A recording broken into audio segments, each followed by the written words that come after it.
നമസ്കാരം. ഹമാസ് തീവ്രവാദികൾ 2023 ഒക്ടോബർ 7 ഇസ്രായേലിലേക്ക് കടന്നു കയറി ആക്രമണം നടത്തുമ്പോൾ അന്ന് പലരും ചോദിച്ചൊരു ചോദ്യമുണ്ട്. ഇസ്രായേലിനെ പോലെ ലോകത്ത് ഇത്രയും സുശക്തമായ ചാര സംവിധാനമുള്ള സൈനിക ശേഷിയുള്ള ഒരു രാജ്യത്തേക്ക് എങ്ങനെയാണ് വെറും ഒരു തീവ്രവാദ സംഘടനയുടെ ഭീകരന്മാർക്ക് കടന്നു കയറി ആക്രമണം നടത്താൻ കഴിഞ്ഞത് എന്ന്.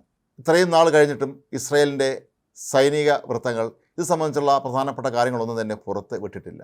എന്നാൽ ഇപ്പോൾ ഇസ്രായേൽ സൈന്യത്തിൻ്റെ ആഭ്യന്തര അന്വേഷണ സമിതി റിപ്പോർട്ട് പുറത്തു വന്നിരിക്കുകയാണ്. ഈ റിപ്പോർട്ട് പറയുന്നതനുസരിച്ച് സൈന്യത്തിൻ്റെ ഒരു പിഴവ് തന്നെയാണ് ഇതിലേക്ക് നയിച്ചത് എന്ന് അവർ സമ്മതിക്കുകയാണ്. നിരവധി കാരണങ്ങൾ അവർ ഇതിലേക്കായി ചൂണ്ടിക്കാട്ടുന്നുണ്ട്. ഒന്ന്, ഹമാസിൻ്റെ ശേഷിയെ തങ്ങൾ കുറച്ച് കണ്ടു എന്നാണ് ഈ സൈന്യത്തിൻ്റെ റിപ്പോർട്ടിലുള്ളത്. ഇതൊരു സത്യവുമാണ്.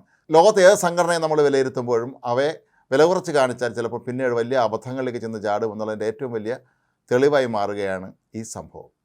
ഏതാണ്ട് 5000-ലധികം ഹമാസ് തീവ്രവാദികളാണ് ഒറ്റയടിക്ക് ഇസ്രായേലിലേക്ക് കടന്നു കയറി ഇത്രയും വലിയ തോതിലുള്ള ആക്രമണങ്ങൾ നടത്തിയത്. 1200-ലധികം പേർ കൊല്ലപ്പെട്ടു, 251-ഓളം പേരെ തട്ടിക്കൊണ്ടുപോയി. മണിക്കൂറുകളോളം ഇസ്രായേലിലെ പ്രധാനപ്പെട്ട പല ഭാഗങ്ങളും ഈ തീവ്രവാദികളുടെ കൈകളിലായിരുന്നു എന്നുള്ളത് ഇസ്രായേൽ ഭരണകൂടത്തെ തന്നെ ഞെട്ടിപ്പിച്ചിരുന്നു. പ്രധാനമന്ത്രി ബെഞ്ചമിൻ നെതന്യാഹുവിനെതിരെ സ്വന്തം രാജ്യത്തു നിന്ന് പോലും വലിയ തോതിലുള്ള എതിർപ്പും ഉയർന്നിരുന്നു. ഈ റിപ്പോർട്ടിൽ പറയുന്നത് ഇസ്രായേൽ സൈന്യം കരുതിയിരുന്നത് ഹമാസ് തീവ്രവാദികൾ ഒരുപക്ഷെ ഇസ്രായേലിലേക്ക് കടന്നു വരികയാണെങ്കിൽ പോലും അതിന് 6 വഴികൾ മാത്രമേ അതിനുള്ളൂ എന്നും അവിടെ നമുക്ക് സുരക്ഷിതമാക്കാമെന്നാണ് കരുതിയിരുന്നത്. പക്ഷേ 60-ലധികം മാർഗ്ഗങ്ങൾ ഇവർക്ക് എത്താനുണ്ടായിരുന്നു എന്നുള്ളതും ഇസ്രായേലിലേക്ക് കടന്നു വരാൻ വേണ്ടി നിരവധി ഭൂഗർഭ തുരങ്കങ്ങൾ ഇവർ നിർമ്മിച്ചിരുന്നു എന്നുള്ളതിനെക്കുറിച്ചുമൊക്കെ തന്നെ കൃത്യമായ ഒരു വിലയിരുത്തൽ നടത്താൻ ഇസ്രായേൽ സൈന്യത്തിന് കഴിഞ്ഞിരുന്നില്ല. ഒരു പക്ഷേ ഇസ്രായേലിൻ്റെ ചാരസംഘടനയായ മൊസാദ് ഇത് സംബന്ധിച്ച റിപ്പോർട്ടുകൾ തന്നെ കൊടുത്തിട്ടുണ്ടായിരിക്കാം. എന്നാൽ സൈന്യത്തിൻ്റെ അമിത ആത്മവിശ്വാസവും ഹമാസിൻ്റെ പ്രവർത്തന ശേഷിയെക്കുറിച്ച് അവർ വില കുറച്ച് കണ്ടതുമാണ് തന്നെയാണ് ഇത്തരത്തിലുള്ള ഒരു ദുരന്തത്തിലേക്ക് തങ്ങളെ കൊണ്ടുവന്ന് എത്തിച്ചത് എന്നാണ് ഇപ്പോൾ സൈന്യം സമ്മതിച്ചിരിക്കുന്നത്. ഈ റിപ്പോർട്ട് തീർത്തും സത്യമാകാൻ തന്നെയാണ് സാധ്യത. മാത്രവുമല്ല, ഇസ്രായേൽ സൈന്യം കരുതിയിരുന്നത് ഹമാസിന് ഇത്തരത്തിലുള്ള ആക്രമണം നടത്താനൊന്നും താല്പര്യമില്ല, അവർക്ക് ഗാസ ഭരിക്കാനാണ് താല്പര്യം. അതുകൊണ്ട് തന്നെ ഒരു യുദ്ധത്തിനൊന്നും ഒരിക്കലും തയ്യാറായവർ വരില്ല എന്നാണ് അവർ കരുതിയിരുന്നത്. കൂടാതെ ഇസ്രായേൽ സൈന്യം പ്രധാനമായും ഒരു കണ്ണുവെച്ചിരുന്നത് ഇറാൻ്റെ നേർക്കും ഹിസ്ബുള്ളയുടെ നേർക്കുമായിരുന്നു. ഈ 2 ശത്രുക്കളും ഏത് നിമിഷം വേണമെങ്കിലും തങ്ങൾക്ക് നേരെ ആഞ്ഞടിക്കാം എന്നവർ ഭയന്നിരുന്നു.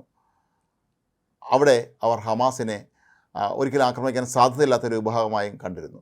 മാത്രമല്ല, ഈ ആക്രമണം നടക്കുന്നതിന് 1-2 ദിവസം മുമ്പ് തന്നെ ഇവർ അവിടെ നിന്ന് ചെറിയ തോതിൽ ഇസ്രായേലിലേക്ക് കടന്നുകയറ്റം ആരംഭിച്ചിരുന്നു. ഇത് വ്യോമസേന ഉൾപ്പെടെയുള്ളവരുടെ തന്നെ കണ്ടെത്തിയിരുന്നു. അത് സൈന്യത്തെ അറിയിക്കുകയും ചെയ്തിരുന്നു. എന്നിട്ടും ഇത് ഹമാസിൻ്റെ പരിശീലന പരിപാടിയാണ് എന്നാണ് ഇസ്രായേൽ സൈന്യം തെറ്റിദ്ധരിച്ചിരുന്നത്. ശരിക്കും ഇപ്പോൾ പുറത്തു വരുന്ന റിപ്പോർട്ട് അനുസരിച്ചാണെങ്കിൽ 2016 തന്നെ ഹമാസ് ഇത്തരത്തിലൊരു ആക്രമണം നടത്താൻ പദ്ധതിയിട്ടിരുന്നു എന്നാണ് പറയപ്പെടുന്നത്. എന്തോ അന്ന് ചില കാരണങ്ങൾ കൊണ്ട് നടക്കാതെ പോയപ്പോൾ 2019 ശ്രമിച്ചു, നടന്നില്ല. 2022 ഇത് സംബന്ധിച്ച് വളരെ കൃത്യമായൊരു പ്ലാനിങ് അവർ തയ്യാറാക്കിയത് എന്നാണ് പറയപ്പെടുന്നത്. ആ സമയം കൊണ്ട് കൃത്യമായി എങ്ങനെ ആക്രമിക്കണം എന്നുള്ളത് കാര്യത്തിലൊക്കെ തന്നെ എല്ലാ ധാരണയും ആക്കിയതിന് ശേഷമാണ് അവർ ഇസ്രായേലിലേക്ക് അപ്രതീക്ഷിതമായി കടന്നു കയറി ഇത്രയും വലിയൊരു ആക്രമണം നടത്തിയത് എന്നാണ് ഈ റിപ്പോർട്ടിൽ പറയുന്നത്. കൂടാതെ ഈ ദിവസങ്ങളിൽ ഹമാസിലെ അംഗങ്ങൾ അവരുടെ ടെലിഫോൺ നെറ്റ്വർക്കുകളൊക്കെ തന്നെ ഇസ്രായേലിലേക്ക് മാറ്റുകയും ചെയ്തിരുന്നു.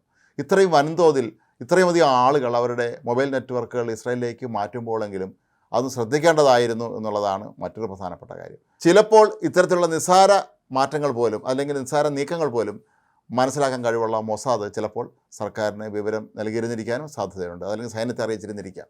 പക്ഷേ സൈന്യത്തെ സംബന്ധിച്ച് അവർ എല്ലാം നിസ്സാരമായി കാണുകയും ഹമാസ് ഒരിക്കലും ആക്രമിക്കാൻ വരില്ല എന്ന് തങ്ങൾ വലിയ സൈനിക ശക്തിയാണെന്നുള്ള അമിതമായ ആത്മവിശ്വാസവും ഒക്കെ തന്നെയാണ് ഈ ഒരു തിരിച്ചടിയിലേക്ക് നയിച്ചത് എന്നാണ് ഈ റിപ്പോർട്ടിൽ പറയുന്നത്.